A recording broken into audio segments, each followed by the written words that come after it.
देखो पंजीकार मानक डाकिकी आज पूजा पंडा निजोग पंजीकार सहित पूजा पंडा निजोग मुक्ति मंडप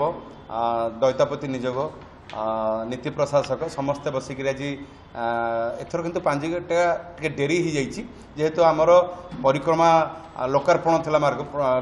से डेरी हो जाइए किंतु आज बसिक तो प्रायतः हो जाइए किंतु किछिटा से बाकी रही जाइए जोटा कि आम कहवा संक्रांति जोटा पणा संक्रांति एवं अणबसर एथर टिके कम दिन पड़ुछि नेत्रोत्सव को दिन हम पुराणा आमर जो विगत दिन मानक कोर्ट से नीति पड़ता एवं एथर पंचुक भी प्राय आप जानते 4 दिन पड़ुछि पंचुक 5 दिन पड़ुनी लक्ष्मी नृसिंह भेषटा क्षय हम एथर ये किछिटा नीति जेहेतु अच्छी सेटा को पुणी आम 12 तारिख प्रायतः से 11:30 बसिक आलोचना करने निष्पत्ति नाला बाकी जहाँ सब नीति था मंदिर पंजिका अनुसार एवं मंदिर किसी परंपरा अनुसार से अनुसार प्रायतः आज चूड़ांत हो जाइए।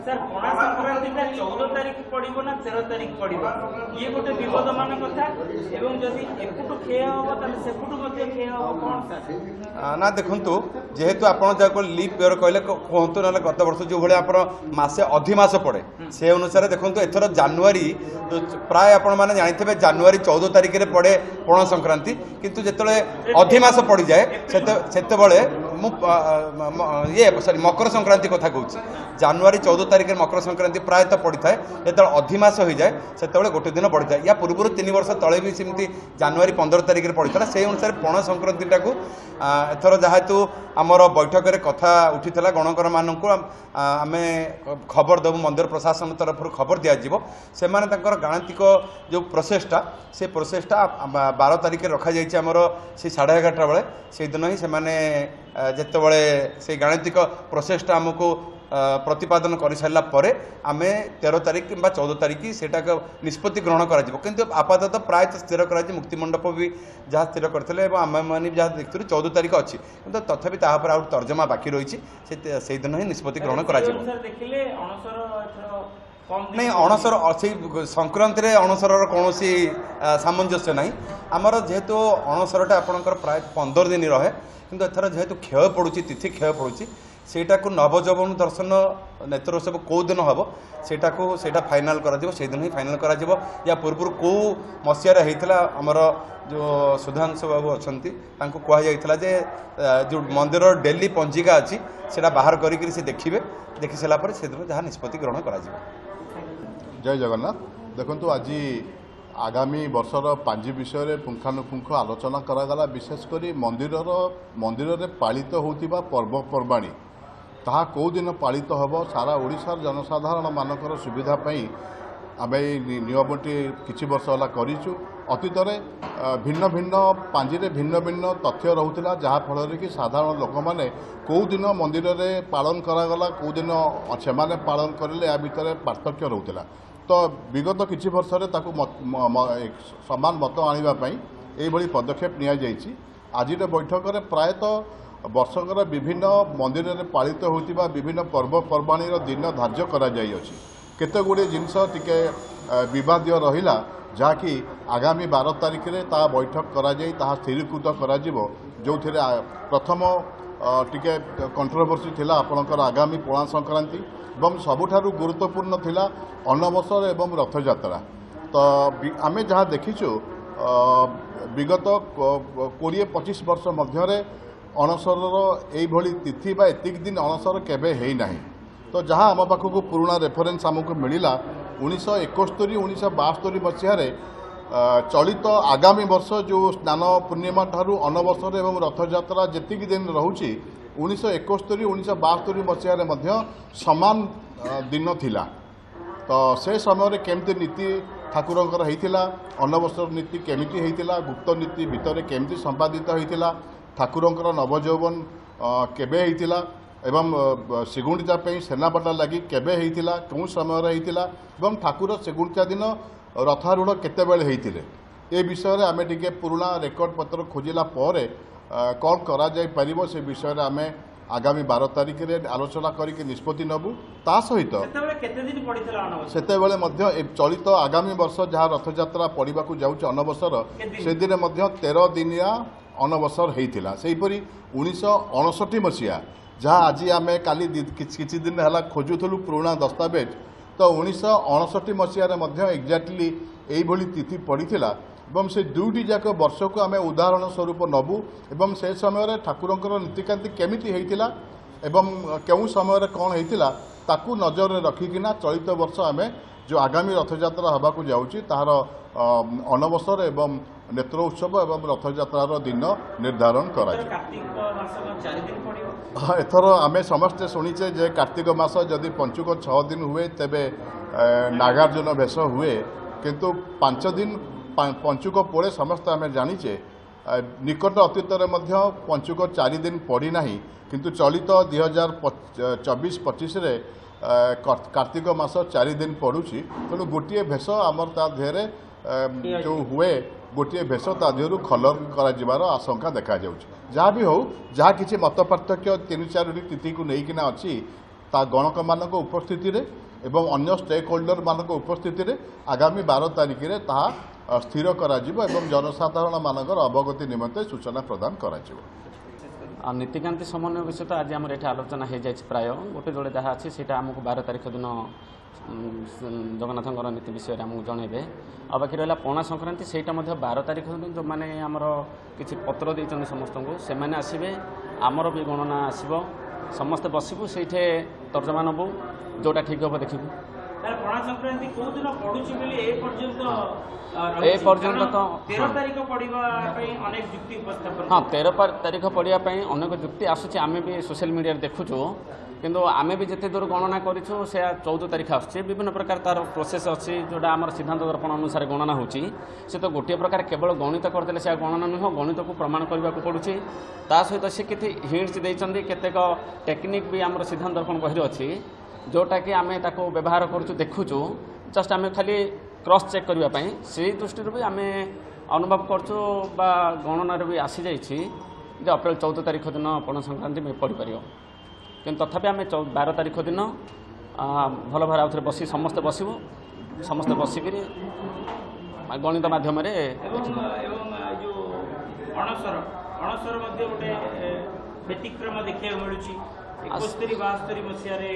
सीमित बहुत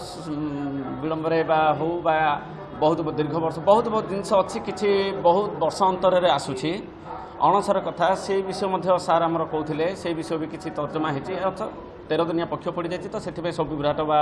जहाँ भी असुविधा होची तथापि से विषय भी आम तर्जमा हो सारी आ बाकी किसी बाकी अच्छी जोटा कि 12 तारिख दिन आम पणा संक्रांति प्राय 14 ही हम 14 ही हम उल्लेख करते पांजी किंतु आमर गणना दृष्टि आम प्राय 3-4 प्रकार क्रॉस चेक भी करूँ अप्रैल 14 तारिख हम मंदिर तथापि 12 तारिख दिन आम अपेक्षा कर ग्रहण अभाव अच्छी ए वर्ष को ग्रहण अभाव अच्छी 2टा जाक सूर्य ग्रहण हो चंद्र ग्रहण हो 2टा जाक अभाव अच्छी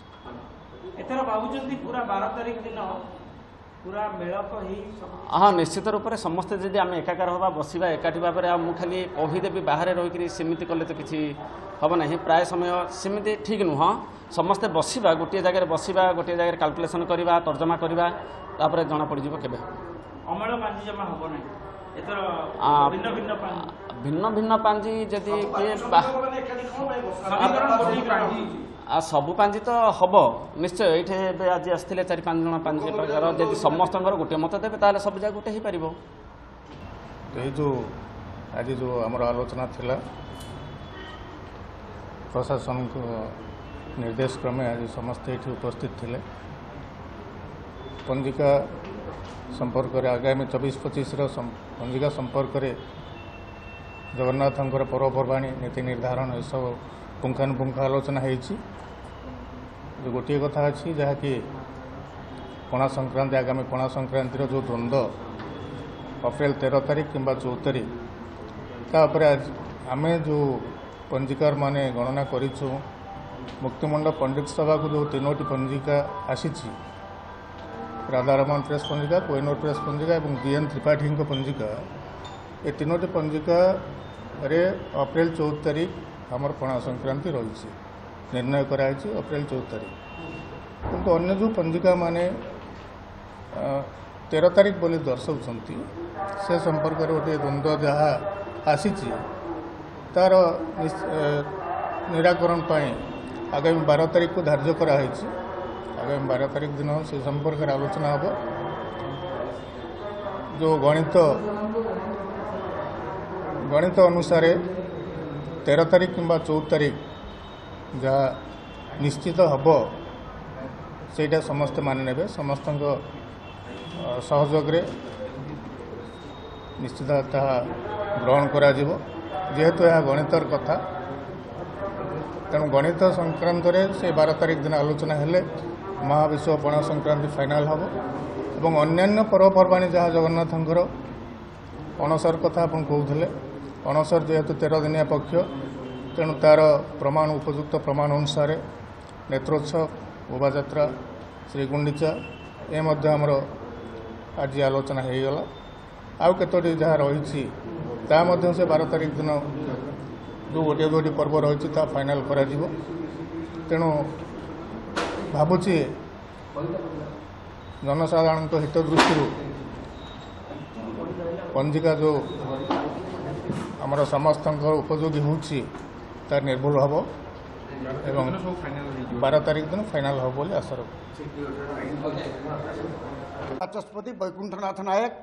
ସାମନ୍ତ ଚନ୍ଦ୍ରଶେଖର ପଞ୍ଜିକାର ମୁଖ୍ୟ ଗଣକ। ଆଜି ଏ ପଞ୍ଜିକା ତରଫରୁ ଶ୍ରୀମନ୍ଦିର ପ୍ରଶାସନର ଆହ୍ୱାନ କ୍ରମେ ଯେତେ ସବୁ ପାଞ୍ଜି ଓଡ଼ିଶାର ଅଛନ୍ତି ପ୍ରତିଷ୍ଠିତ ପଞ୍ଜିକାରଗଣ ଇଏ ସମସ୍ତେ ଆସିଥିଲେ। ତା ଛଡ଼ା ମୁକ୍ତିମଣ୍ଡପର ସଦସ୍ୟବୃନ୍ଦ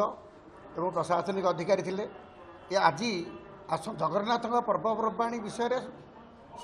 ସମନ୍ୱୟ ସମିତି ଦ୍ୱାରା ଏଇଟା ନିର୍ଦ୍ଧାରଣ କରିବା ପାଇଁ ଆଜି ଡକା ହେଇଥିଲା, କିନ୍ତୁ ଏଇଟା ତ ଡେରି ହେଇଗଲାଣି ଶ୍ରୀମନ୍ଦିର ପରିକ୍ରମା ପ୍ରକଳ୍ପ ପାଇଁ। ତେଣୁ ଏଥିରୁ ଯାହା ମୁଖ୍ୟ ଜିନିଷ ଗୋଟେ ଯୋଡ଼େ ଥିଲା। ପ୍ରଥମ କଥା ହେଉଛି ଶ୍ରୀମନ୍ଦିରର ପର୍ବପର୍ବାଣୀର ବିବାଦ ଲାଗି ରହିଛି। କାରଣ ଗଜପତି ମହାରାଜଙ୍କୁ ମଧ୍ୟ ଚିଠି ଆସିଥିଲା, ସେ ବୋଧେ ପୂର୍ବରୁ ବି ଏଇ ସମସ୍ତ ପଞ୍ଜିକାର ଗଣକ ଏମାନେ ସବୁ ପଚାରିଥିଲେ କ'ଣ ବିବାଦ। 13 ତାରିଖରେ ହେବ ବୋଲି ଭାରତ ସାରା ଭାରତର ରାଷ୍ଟ୍ରୀୟ ପଞ୍ଚାଙ୍ଗରେ 13 ତାରିଖରେ ପଣା ସଂକ୍ରାନ୍ତି ହେଉଛି ରାତି 9:04 ସୂର୍ଯ୍ୟ ବେଶକୁ ଯିବେ ସେଉଠି।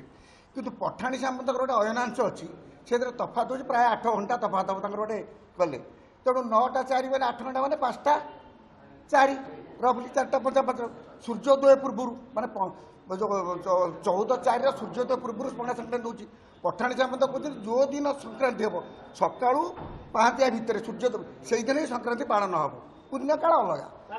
ତେଣୁ ଏଇଥର 13/4 ହେବା ପାଇଁ ରାଷ୍ଟ୍ରୀୟ ପଞ୍ଚାଙ୍ଗ ଭାରତ ସରକାରଙ୍କର ବି ଗଣନା କରିଛନ୍ତି ଓଡ଼ିଶା ପାଇଁ। ଓଡ଼ିଶାରେ ପର୍ବ 13/4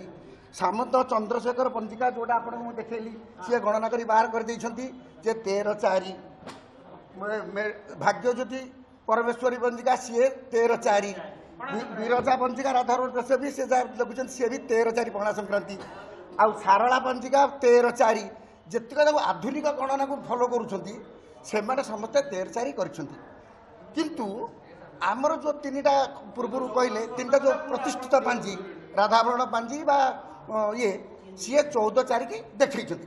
କିଛି ଅସୁବିଧା ନାହିଁ, କାରଣ ସେ ଗଣନା କରିକି ଦେଖେଇଛନ୍ତି ଯେ ଆମେ ପଠାଣି ସାମନ୍ତଙ୍କ ମତରେ ଏହା କଲୁ।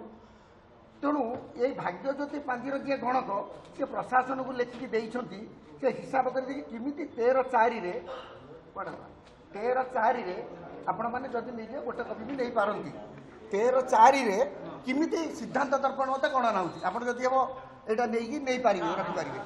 କେମିତି ହେଉଛି ଆପଣ କରିକି ସିଏ ଦେଇକି ଦେଇଛନ୍ତି। ସେଇଟା ଆଜି ସର୍କୁଲେଟ୍ କରାହେଲା। ତେଣୁ ସିଏ ଯେତେବେଳେ ଗଣନା କରି ଦେଇଛନ୍ତି 13/4 14/4 ପୂର୍ବରୁ ହେଉଛି ଅନ୍ୟ ପାଞ୍ଜିକାରମାନଙ୍କୁ କୁହାହେଇଛି ତମେ ମୋତେ ଏଇଭଳି ଅଙ୍କ କଷିକି ସିଦ୍ଧାନ୍ତ ଦର୍ପଣ ମୋତେ ଆଧୁନିକ ମତେ ତ ମୁଁ ଦେଖିଛି ନିଜେ। ଆପଣ ଏଇ ବହିରୁ ବି ଦେଖିବେ 100 ବର୍ଷର ଲିପ୍ ଇୟର ପଡ଼ିଛି 1900ରୁ 1950 ଇଏ ଗୋଟେ ଲାଇରି ଇଏ ସବୁ ବର୍ଷ 13/4 ପଡ଼ିଛି। କିନ୍ତୁ ଏଇ ବର୍ଷ କାହିଁ ବ୍ୟତିକ୍ରମ ହେଲା ଏ ଗଣନା କରିବା ପାଇଁ ଆସନ୍ତା 12 ତାରିଖ ଦିନ ସବୁ ଗଣକମାନଙ୍କୁ ଡକାଇଛି। ଆମେ ବି କହିଛୁ ଆମେ ସମସ୍ତେ ବସିକି କେଉଁଠି ଭୁଲ ରହିଲା କ'ଣ ହେଲା 12 ତାରିଖରେ ଆମ ମନ୍ଦିରରେ ଭାରତରେ ତ 13/4 ଗୋଟେ କିଛି କଥା ନାହିଁ ସବୁ ପାଞ୍ଜିକାରେ, କିନ୍ତୁ ମନ୍ଦିର ପାଇଁ 13 କି 14 ସେଇଦିନ ହିଁ ନିର୍ଦ୍ଧାରଣ ହେବ।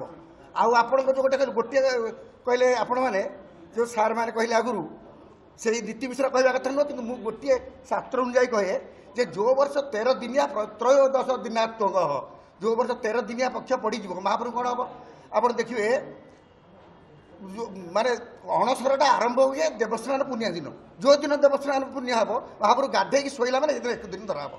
13 ଦିନିଆ ପକ୍ଷ ମାନେ ଅମାବାସ୍ୟାକୁ ମିଶିଏ 13 ଦିନ ମାନେ ଆଷାଢ଼ ମାସର 13 ଦିନଟା 13 ଦିନ ସିଏ ଗୋଟେ ଦିନ କେତେ ହେଲା ସଂକ୍ରାନ୍ତି 14 ଦିନ 15 ଦିନ ପ୍ରତିପଦ ଦିନ 15 ଦିନ 15 ଦିନ ସାତଟାକୁ ଯେ ସ୍କନ୍ଦ ପଡ଼େ 15 ଦିନ ମହାପ୍ରଭୁ ଶୋଇବେ। ଶୋଇବା ଅର୍ଥ ନୁହଁ ପ୍ରତିପଦ ଦିନ ସକାଳୁ ଆମେ ମହାପ୍ରଭୁ ଉଠେଇଦେବା 15 ମାନେ ରାତି 12ଟା ପର୍ଯ୍ୟନ୍ତ ମହାପ୍ରଭୁ ଶୋଇବେ। 6 ତାରିଖର ମାନେ ଯେଉଁ 7 ତାରିଖରେ ତାର 7 ତାରିଖରେ ହେଉଛି ଆପଣଙ୍କର ଗୁଣ୍ଡିଚା। ତେଣୁ 6 ତାରିଖକୁ ହେଉଛି ପୂର୍ବ ଦିନ ରାତିକି ମାନେ ଗୁଣ୍ଡିଚାର 4-6 ଘଣ୍ଟା ପୂର୍ବରୁ ରାତି 12ରେ ଉଠିବେ। ରାତି 12ରୁ ଯଦି ମହାପ୍ରଭୁ ଉଠିବେ ନବଯୌବନ ଉଭା ନେତ୍ରୋତ୍ସବ ହେଇକିରି ପୁଣି ଖିଚେଡ଼ି ଖାଇକି ବାହାରିବେ ଗୁଣ୍ଡିଚାକୁ ଡେରି ହେଇପାରେ ପହଣ୍ଡିଟା। କିନ୍ତୁ ଏଇଟା ହେଲା ବିଧି। କିନ୍ତୁ ଶ୍ରୀମନ୍ଦିର ପରମ୍ପରା ଅନନ୍ୟ। ସିଏ କେଉଁ ଦିନ ସୁବିଧା ଦେଖିକି ଜଗନ୍ନାଥଙ୍କୁ ଦେଖିକି କ'ଣ କରି କରାହେବ ସେଇଟା ବି ଫାଇନାଲ୍ ହେବ ସେତେବେଳେ। ତେଣୁ ଆଉ ବସନ୍ତ ପଞ୍ଚମୀ ମଧ୍ୟ ଗୋଟେ ଦିନ ସେଇଟା ସେଇଟା ବିବାଦ ଅଛି। ଇଏ 2-4ଟା ସେଇଦିନ ହେବ। ତେଣୁ 12 ତାରିଖ ଦିନ 11:30ରେ ସବୁ ଗଣକମାନେ ବସିବେ ସୌହାର୍ଦ୍ଦ୍ୟପୂର୍ଣ୍ଣ ପରିବେଶରେ ଆଲୋଚନା କରିକି ଅଙ୍କଟା କେମିତି ହେଉଛି ଦେଖେଇଲା ପରେ ଆମର ଏଇଟା ପାଳନ ହେବ। ଆଉ ଏଇଟା ହେଲା ମୋର